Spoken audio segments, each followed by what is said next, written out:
What's up, everybody, and welcome to the Monday Night Football LineupHQ Roundtable Lineup Builder. We're going to build you some lineups tonight. This is the show we're going to do it. It's interactive. We are going to answer your questions if you fire them off in chat. Look in the Discord. If not the Discord, you can go to the YouTube. We prefer Discord, but it is what it is. But we'll answer your questions. We'll talk about whatever you want to talk about to get you through this Monday night. It's going to be fun. Just me and Tuttle shooting the breeze here. Bring in Tuttle, man, and ask him, how was the New Year's, man? I mean, Mike Evans propelled me to a min cash. Other Wow. than that, I didn't have a whole lot going in my favor. Played Fields. Fields looked great early. Got the 100-yard bonus like halfway through the first quarter. Yeah. So I was getting excited because I had some good early returns. But yeah, basically just min cashed everything. I played Fields also, and I have to go back and double check. I think he might have got negative points from the first quarter on. Like he was at It was close, about yeah. 18 after the first quarter. I look in the third quarter and he's at like 17. Like, what is going on? I think he got a couple extra points there in the fourth quarter, but yeah, that was high garbage after that. But yeah, it was interesting, and now we're gonna, we're winding it down now. Now I believe this is our last Monday Night Football show of the year. This is next week Yeah. is week 18, I think it is, and there's just all Sunday games. So yeah. Well, first of all, how you feel about your Packers, man? You think they're gonna pull it off? Yeah, they got to. I mean, it's Detroit, I think, right? Yep, Detroit for all the marbles, win and get in the playoffs, lose and I think Detroit gets in, or something very close to it. So it's like a playoff game. How you feel about Yeah. that? I mean, it should be a fun game. I think you'll see a lot of this. So I was concerned about Minnesota and DFS this week, and I think it'll be similar. The Packers, if they can, they'll just milk the clock. They'll just depress or suppress play volume. I think that's basically what's going to happen next week too. Goff hasn't been great on the road this year. Yeah, I mean, Packers will be fine, I think. Oh, you're calling your shot already. Packers with the easy win. I like it. So it's going to be interesting next week, but we've got, well, lucky for us, man. The NFL finally, after all these weeks, saved the best game of the weekend Yep. for Monday night. There is a lot at stake here in this game. So it's going to be exciting and fun. And yeah, this is just going to be really good. So Buffalo, Cincinnati, big, tight spread, big total. We're expecting some offense here. I don't see how we get around. Like, man, check out the way my shades are open in front of me, and it's kind of doing that. I gotta fix. I'll fix that in a minute. But yeah, we got all kinds of goodness in this game. So let's just start talking through it, man. On DraftKings, how do you feel about this captain spot? And we've talked about it recently with a lot of the value opening up because of injuries. Well, this game really shouldn't have a lot of like, well, this guy's going to get run and this guy is going to get run because this game doesn't matter. Doesn't matter. Oh, bless you. We got the coughing attack going on. It's the sun shining through is causing a coughing / sneezing attack. But I'll go ahead and answer it. You were talking about captains. I'm back. Okay, man. we're good. Listen, tis the season, man. Trust me. I just happened to me last night too. Stuff's going around, Toto. You can't help it. You can't stop it. But like, there's not the value. So in recent weeks, we've been saying, let's put the number one guy, quarterback, top notch quarterback in the MVP or captain, because salary didn't matter to us. It kind of matters tonight. So do we adjust that and we'll try to find a value play here for the captain spot? Yeah, I don't know. I mean, I think you can still. I think Josh Allen will still be the highest owned captain, and I think that's fine. Like, I think you can go that route. It's always tough not to play him. I will say DraftKings did a pretty good job pricing, and I don't always say that. I think they did a good job pricing this game where we can actually play, some of the top players, which hasn't always been the past in Bills games where you're really striving to find value. We got some cheap guys available. The one that I'm most interested in, or the situation I'm most interested in, and I don't think it's being you won't see this reflected in projections. Anywhere you look, Isaiah McKenzie is gonna project as the Buffalo Bills wide receiver 3. That's how it's been for a long time. Interestingly, and I think it's going a bit overlooked, Khalil Shakir, and you're a college football guy, so I think you're on the Shakir bandwagon with me. He's a talented player. He did outsnap and ran more routes than Isaiah McKenzie last week. Haven't had time to look into see exactly why that was. Was it a scheme thing? Was McKenzie a little hobbled or something to go there? But if this is starting to trend towards the Khalil Shakir as being the wide receiver 3, I like taking some shots on him. And specifically, I like the idea of lowering McKenzie's projection and upping Shakir's projection, because I think a lot of optimals that you'll run currently, you'll see McKenzie popping because he's the best kind of point per dollar option on the board the way he's currently projected. But I would not be surprised if Shakir starts taking over that slot role. And if that happens, I want to take an overweight stance on him. Are you afraid of Cole Beasley? Not really. I feel he would have worked into more snaps already if it was going to happen. He played 4. He ran 4 routes, ran 6 snaps last week. These other 2 guys are better than him. He knows the offense, so it's not like trying to get acclimated. So it's not like he had to wait a few weeks just to get up to full speed or anything like that. Like if they were going to play him, I feel like they were going to play him already. So yeah, he'll steal some snaps. Maybe he'll find the end zone if he gets really lucky. But Shakir's the cheap guy I like taking shots at. All right. Oh, I mean, is that a guy you want to put in captain, or is that a little bit? No, I don't think I would. So the issue that you run into when you captain guys like this is that you really narrow the builds that you can make, right? Because it's basically you just jam everybody, and then you just do that over and over. So again, we worry about dupes to some extent, and so when you go really cheap captain, it can narrow builds quite a bit. And I'm not confident enough that he is the wide receiver 3. I just think it's potentially trending in that direction, and I think it's a good place to take a stand against the field who's going to be playing McKenzie at chalk. So no, that's not a captain. I think you can go. If I'm captaining a Bills receiver, it's actually Gabe Davis, but I also have kind of like a Gabe Davis fetish, and he's lost me lots of money this year. Yeah, I agree. I agree. But I can't resist chasing him, and he does stand out as like a guy that you can captain because he's, I believe, 6,400 on DK. He's right in that mid tier, but man, he's lost me so much money this year. Yeah, Tuttle, give me a captain, and I'll plug him in while I get me. Just do Gabe Davis. Just do Gabe Davis. We'll do Gabe Davis captain.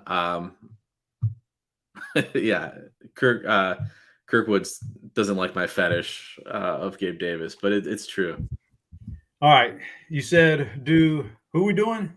Gabe Davis captain. Okay, well, all right. So Gabe Davis, I don't mind that, and I'll tell you why. Because we're looking to beat a lot of people out in a large field, and yeah, cash games wouldn't even. Jesus Christ, your chop's struggling, man. Get some water in you. I wonder. The question I have with Gabe Davis is are people going to see this price tag and get on board with me, or?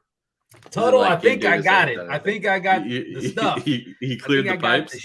I think I got the shit, if you know what I mean. Might have the vid. I'm not sure, man. I'm dying over here, but listen. Gabe Davis is a GPP guy. He's not a cash game guy. I wouldn't play him in cash games. But every once in a while, the guy comes in and pulls a Mike Evans for us, right? Totally breaks the slate. So I can get behind that in GPPs. So let's do that one. Now, what does that leave us for in the flexes? Are you trying to jam in both quarterbacks, or what's kind of build are we looking at here if we're playing Gabe Davis, who's a moderately priced captain? Yeah, I mean, I think you can jam in then both quarterbacks in this build. I think if you want to go both quarterbacks, go with my Shakir take. And that leaves you in a pretty decent spot salary-wise in terms of how you can finish this lineup. All right.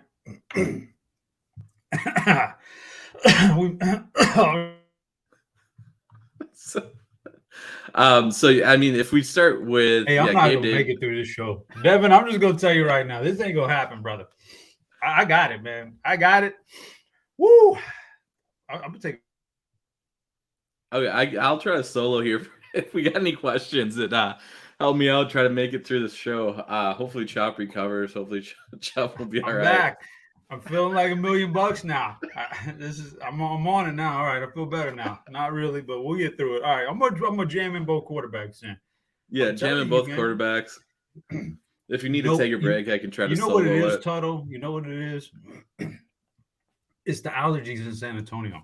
Mount Cedar was at a super high peak yesterday, and I'm getting it. So I'm all messed. But it's the last Monday night show of the year. I ain't got to worry about it after this. So we just got to power through this one. I got both quarterbacks in there.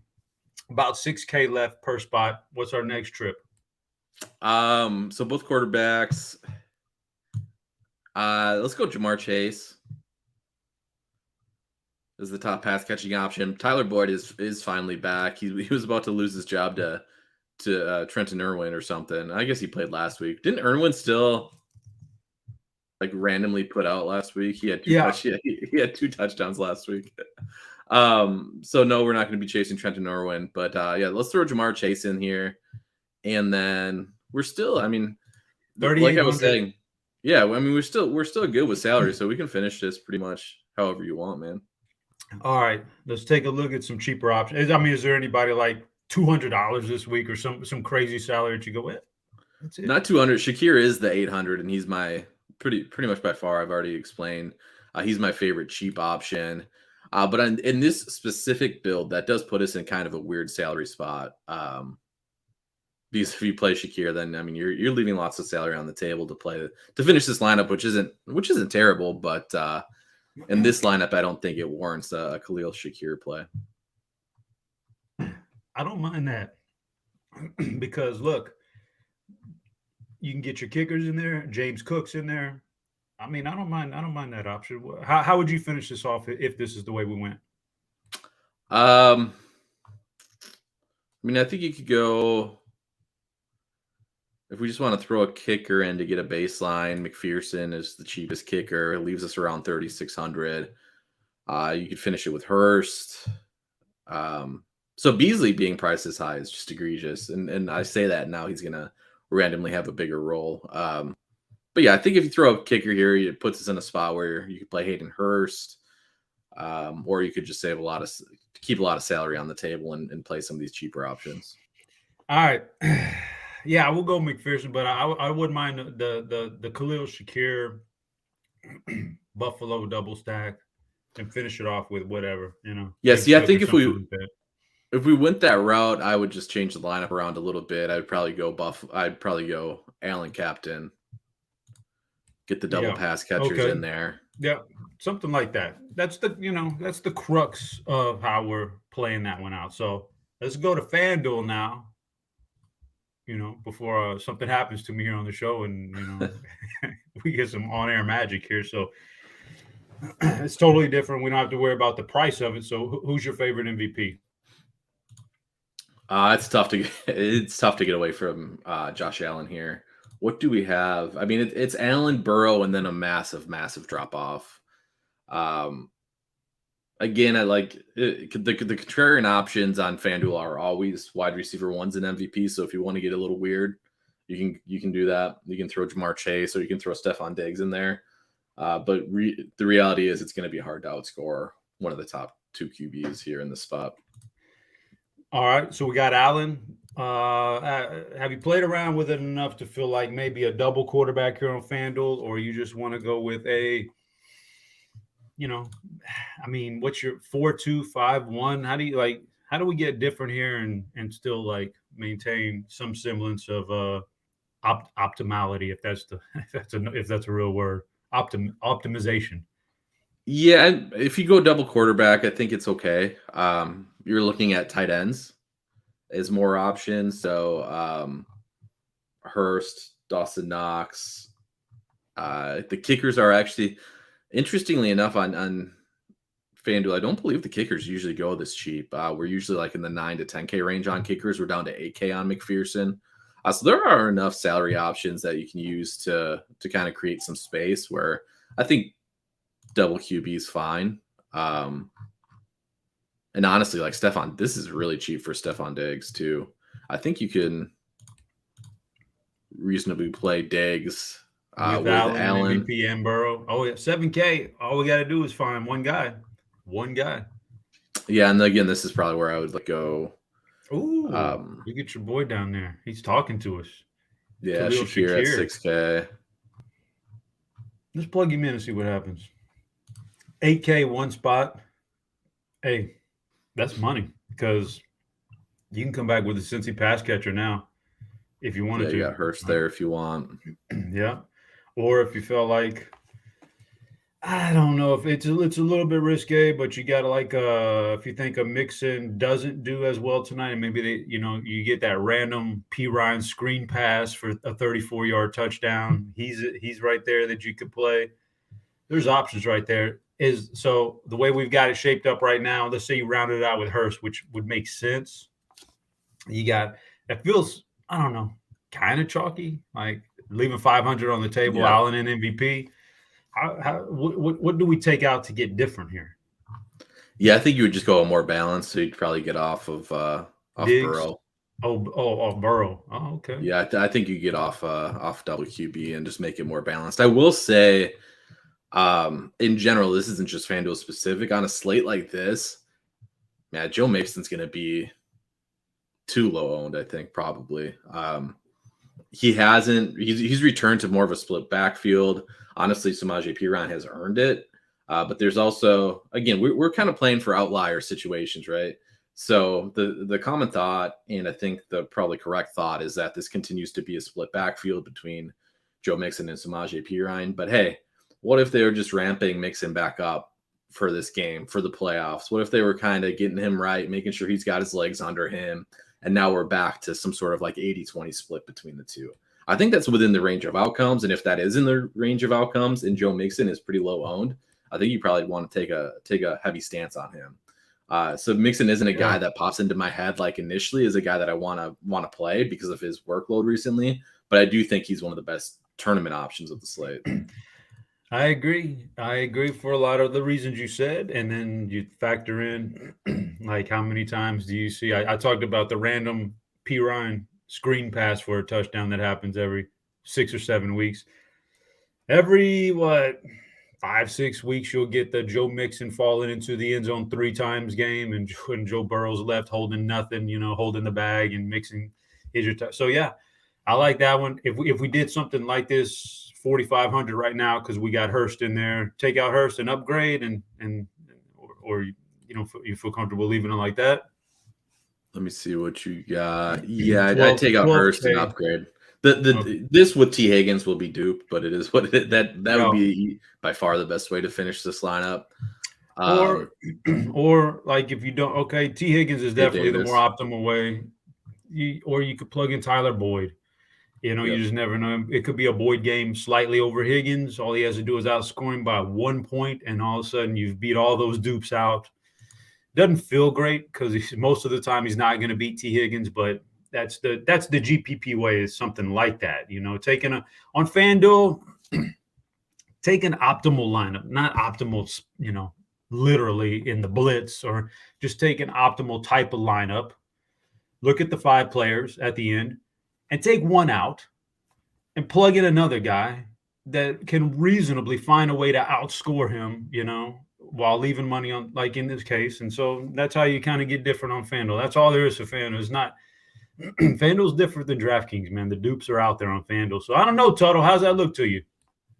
It looks good, yeah. And I think you mentioned it. We can play around with those final spots too. And I've mentioned it on shows with FanDuel. Even if you're not like a huge multi-entry guy, if you just want to play 5 lineups that have basically a variation of your start, and then you mix and match the last spot or the last 2 spots, that's a way you can enjoy just playing Showdown lineups too without getting too dirty or too much of a hands in the dirt and taking too long to overanalyze things.